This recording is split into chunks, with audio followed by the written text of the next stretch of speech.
I'm Lama Tantrapa, and today Derek Loud is joining me.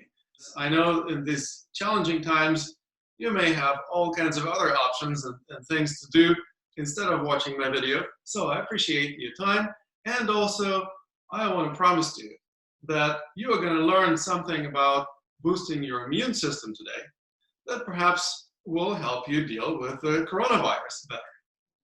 One of the obvious things that most people know about, but often don't put to good use, is that movement practices improve immunity. Now, how does movement practice improve immunity, and how would we want to move so that we would get maximum benefit?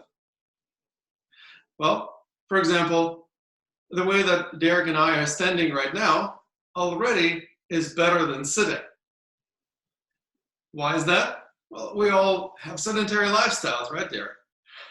Yep, too much. Most of us have sedentary lifestyles, and not going to work, not socializing with people only makes things worse. It just simply reinforces the sedentary lifestyle for most of us, because most of us actually spend time sitting when we are at home. Well, the opportunity to just spend some time standing is already an improvement.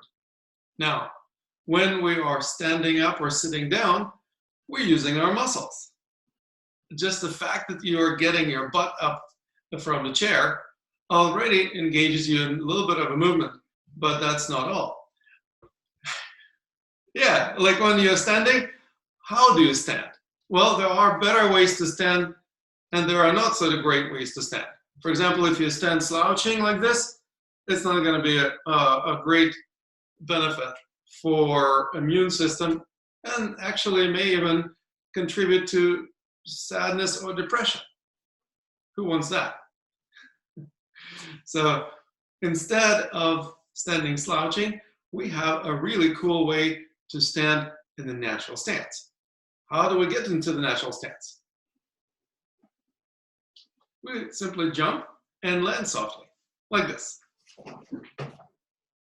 Very nice. If you have any problem with your knees or hips or any other joints, you don't have to jump very high. Even if you jump just an inch or two above the ground, it already will be better than not jumping at all. Now the question is, what's so good about jumping? Well, there are actually several reasons why we take a little jump in order to assume natural stance. So, Derek, what happens to your spine when you jump and you're kind of suspended in weightlessness when you're in midair? It opens up. Exactly. The gravity is not squishing the bones of the spine, the vertebra, because you are in weightlessness. You are flying through midair, so to speak. That also means that you allow the vertebra to find their natural positions. So for a moment, you actually give your spine an opportunity to adjust itself. Now, if you have massive misalignments or need some chiropractic adjustments, maybe you will not experience perfect adjustment just by jumping and landing. But if you have minor misalignments, or you have some issues that simply relate to the discs between the vertebrae, for example, being squished unevenly on the right versus left side, the front versus the back, that may actually allow the discs to slide right between the vertebrae. And so by the time you land on the ground, you have already experienced a minor adjustment. But that is just the beginning. Another really cool thing about it is that your body will not want to fall over. And so naturally, it will put your spine in a more upright and more vertical position, which is really different from slouching or being misaligned. So what do we do? We simply allow the body to assume balanced natural position naturally. And when you allow the body to do it, you are not forcing your body. You're basically just inviting the body to do what is natural for it. And there is a definite benefit to that. Because when you're forcing the body to do something that you think is right, you may be right or you may be wrong. How do we know that you're right? Well, what we do is we actually test. We don't assume that we're right. We don't assume that we're wrong. We ask another person to do us a favor and test. Since we are practicing social distancing these days, it's going to be a little bit challenging to find a practice partner who would come over and push you, unless you have a domestic partner or spouse who would do that for you. However, you can also just simply check with yourself. Is it easier for me to lean back, shift the weight onto the heels? Or is it easier for me to lean forward, shift the weight into the toes? What about side to side? Do I have more weight on my right foot? Or do I have more weight on my left foot? That will give you an ability to gauge the distribution of weight. And something really cool happens. When you jump and land softly, once again, it's more likely that your feet will find the natural position where they need to be so that you don't have to place them where you think they should go. And that actually means that it's more likely that they will be exactly where they need to be so that you would be at the maximum level of balance and stability.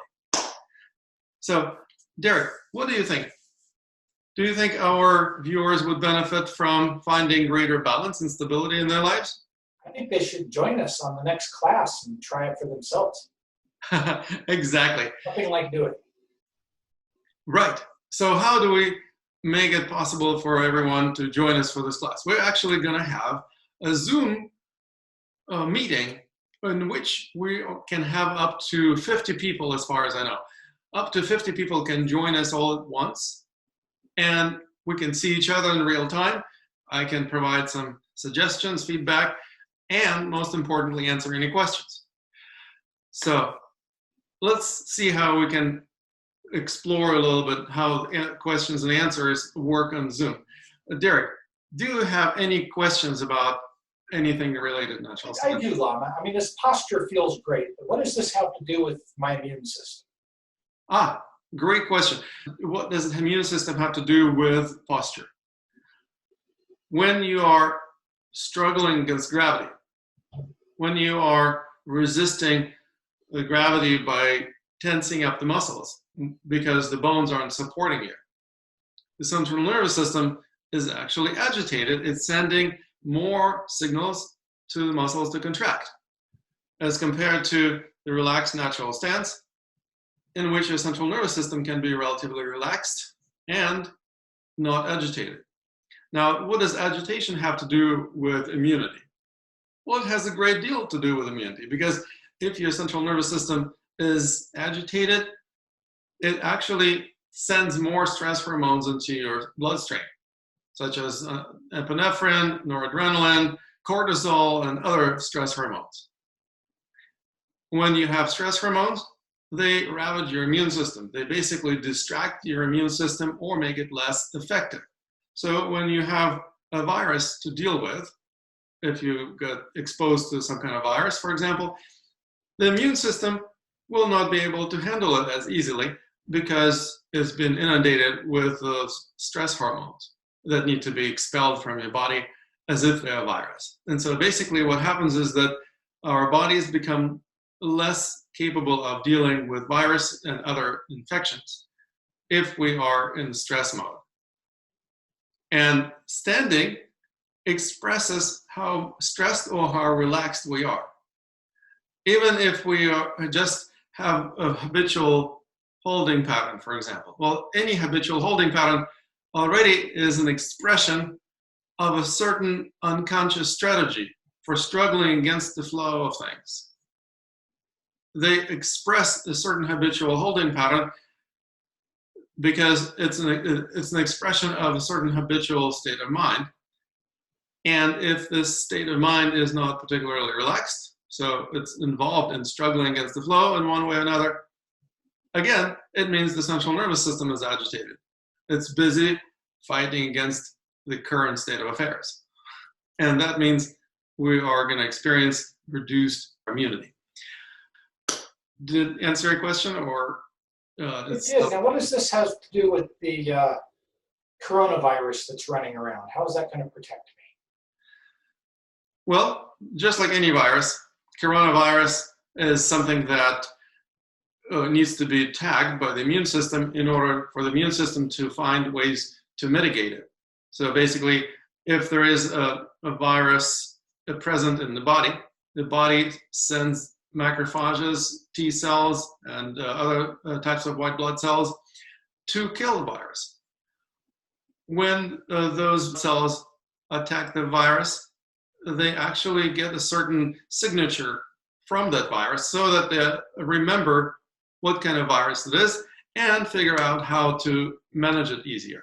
If the virus is a totally new thing, like for example, novel coronavirus, is obviously, as the name implies, is pretty new to humans, we don't have the immune system trained to deal with it.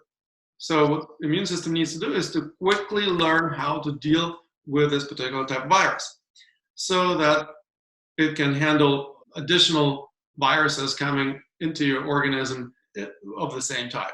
And so what happens is that if we train our immune system to be very responsive, then our immune system will be able to respond to virus very easily.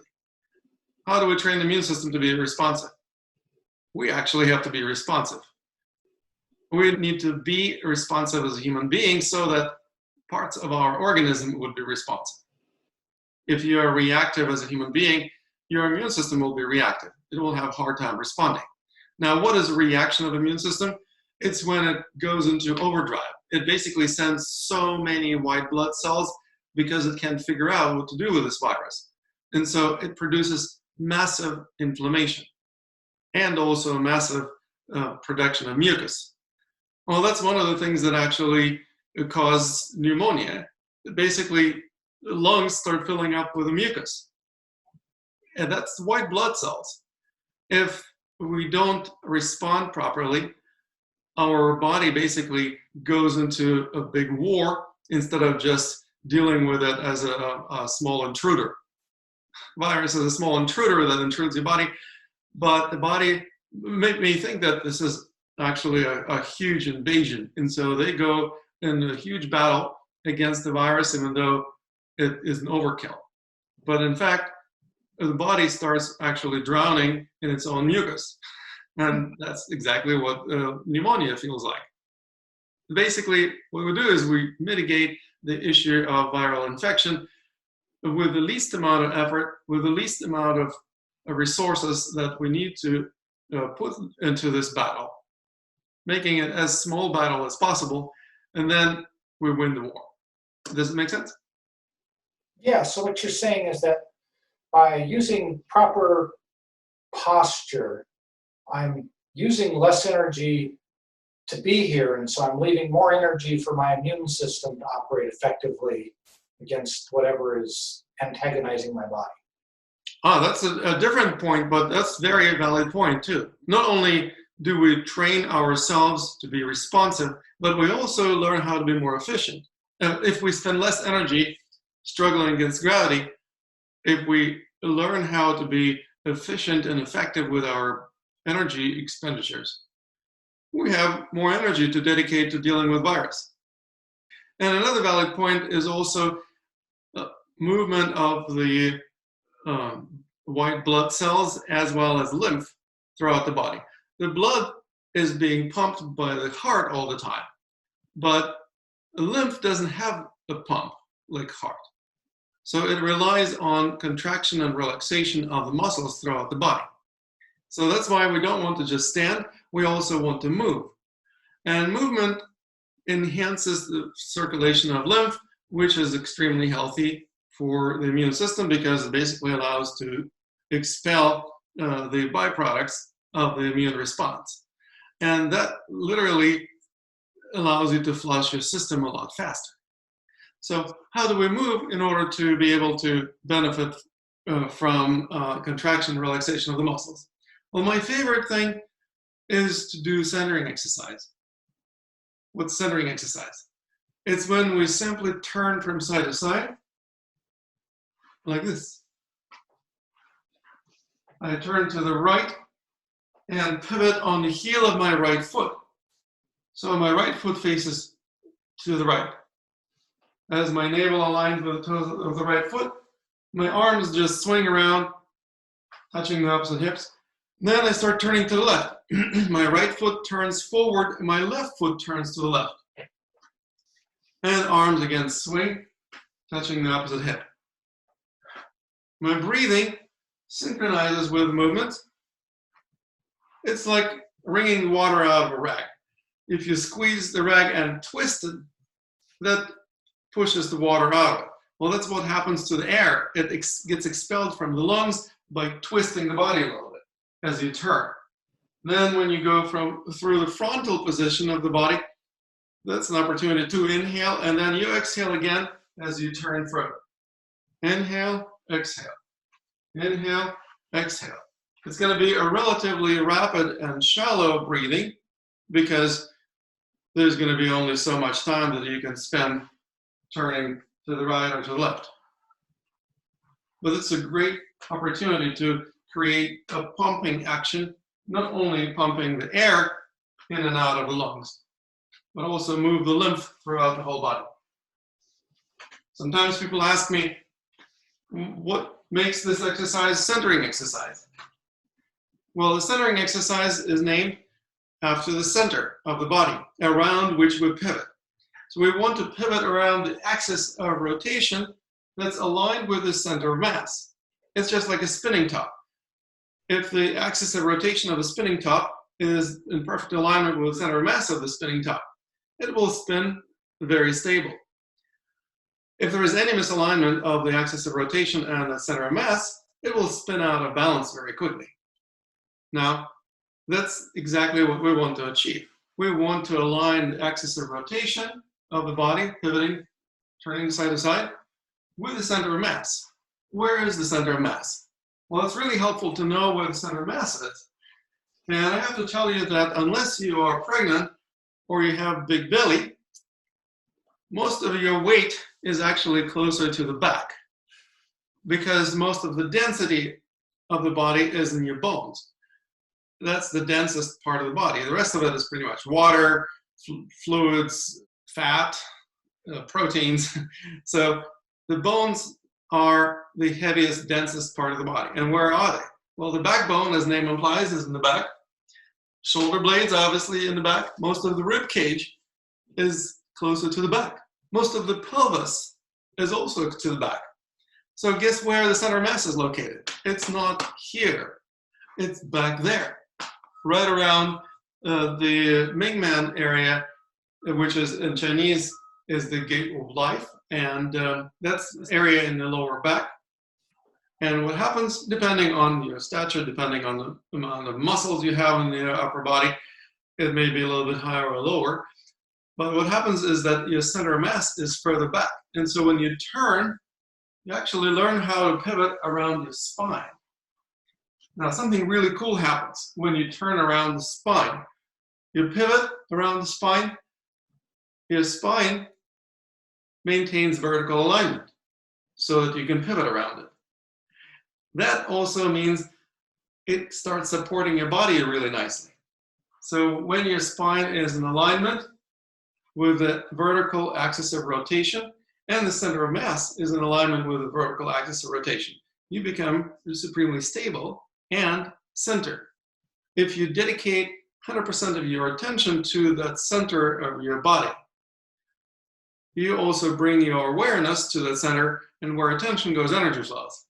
So you actually create massive circulation of energy by focusing on your center. When you create the massive circulation of energy in your system, you experience a recycling of energy, or you can tap into it and experience empowerment. And you can also apply this energy relatively easily to a variety of other things, whether it's creative pursuits or healing or any other actions. And what happens is just simply learning how to pivot from side to side makes you feel a lot more centered, both energetically, physically, emotionally, as well as mentally. And what happens when you are not centered? You may feel like taking things personally or reacting to other people. What does your immune system do? Well, the immune system also will be reactive. But if you're responsive, if you don't take anything personally, if anything that life throws your way, you delegate it immediately to your center, then you become responsive instead of reactive. Your immune system becomes also responsive rather than reactive, and it will be able to handle the viral infections a lot easier. So it's a roundabout way to explain it, but did it make sense to you? Yeah, it does. This is a cool explanation for people who really want to know how things work. But for those people who don't really care how the immune system works, but they still want to experience benefits, all they need to do is just take a natural stance and start turning from side to side. This is the easiest option, easiest technique that I wanted to share today. Doesn't get any easier than this, but it already creates massive improvement in the functioning of the immune system. And also, as a positive side benefit, you become more responsive. So wherever you go, whatever challenges life throws your way, you actually don't take anything personally, and you deal with it a lot easier and with less stress. Well, I hope you don't mind that. No. Great. Any questions about immune system, how we stand, how we move, or anything else there? How often should we do a practice like this to maintain? Great question. I would do it several times a day. Start with just 2 or 3 times. For example, you wake up in the morning, you may do some morning meditation or morning exercises. See if you can include this. If you start your morning exercises or morning meditation with this simple natural stance and centering exercise, turning from side to side. That already will set in motion a certain mental mechanism that essentially gives you momentum throughout the rest of the day. If you start the day centered, you can basically experience the day with much less stress. Now, if something happens in the middle of the day, for example, in the afternoon, you may do this exercise again. Just take another break, maybe for 5 minutes. Something that doesn't really require any more than 5 minutes of your time. If you want to, you can also do this practice in the evening. For example, if you are not currently going to work, or if you're working from home, you can basically complete your work schedule, and then what? Well, before you do some Netflix binging on TV series, this is a great thing to give your body an opportunity to boost the immune system and just simply move the lymph a little bit around your body. If something challenged you over the course of the day through your balance, this is also a great thing to do to get back into balance.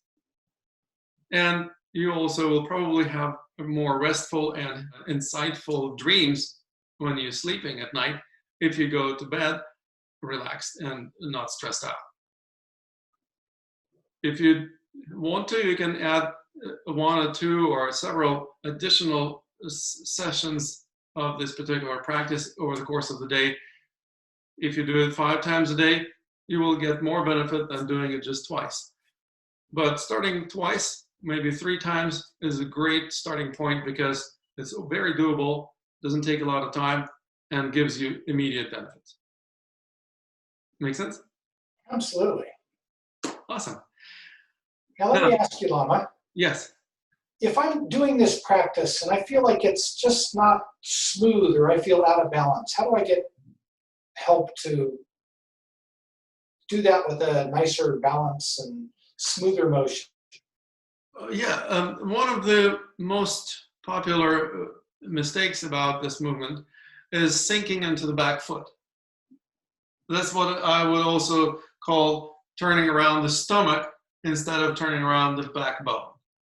If you're turning around the stomach, you're sinking into your back foot. So this would be the point of rotation or axis of rotation somewhere in front of you. Mm-hmm. Now, unfortunately, this is how most people would probably tend to do it. That's why I put such emphasis on turning around the backbone. But it still is going to happen to some of us. We still are going to sink into the back foot. Well, there's an expression in the English language. You don't want to be caught in the back foot, whether it's in a fight or in the epidemic. So what we do is we learn how to not get caught on the back foot. Quite literally, don't shift the weight onto the back foot too much. Keep it about 50-50. Maybe even a little bit more, like 51% of your weight on the front foot. Now, which is the front foot? It's the foot that you're turning your navel to align with. When you turn your navel in the opposite direction, the other foot becomes the front foot. You don't want to sink into the back foot, just 50-51% of the weight onto the front foot. Basically keeps you from losing balance and stability. And the other thing is pivoting on the heel and dropping the toes down as soon as you turn to the left, drop. Then start turning to the right, lift the toes, drop. Lift the right toes, drop. So that is a different type of movement from what most people are used to. Most people tend to turn on the ball of the foot. Like if you're a golfer, for example, you probably know what that's like. You probably turn like this, or like that. Well, that's exactly the opposite from what we're trying to do. We are turning like so. Turning the foot, drop the toes. Turn the foot, drop the toes. That is going to keep your center of mass from shifting back onto the back foot. And also it allows the bone structure of your leg to support your weight. Instead of muscles, the bones start doing all the work. Now, how convenient is that? Because muscles are never as strong as bones. Bones are always going to perform the function of support better than muscles. Plus, muscles get tired and eventually get stiff and sore. And that disconnects us from the ground when we have stiffness in the muscles of the leg, because energy doesn't flow easily through tense tissues. And so we become less grounded. What we can do is we can keep the bones doing most of the work. And then we actually can experience not only the sense of centeredness, but also a sense of being more grounded. Being more grounded is actually something that I want to explain in much greater detail in our next class. So that's going to be something that I promise to go right into when we meet next time. That sounds great. Great. Now, to wrap up our little class, well, let me ask you, Derek, what would you say would be the most desirable thing for people to learn in the context of the current epidemic, or just simply because they don't have an opportunity to go to the gym or other places like yoga studio, dojo, whatever?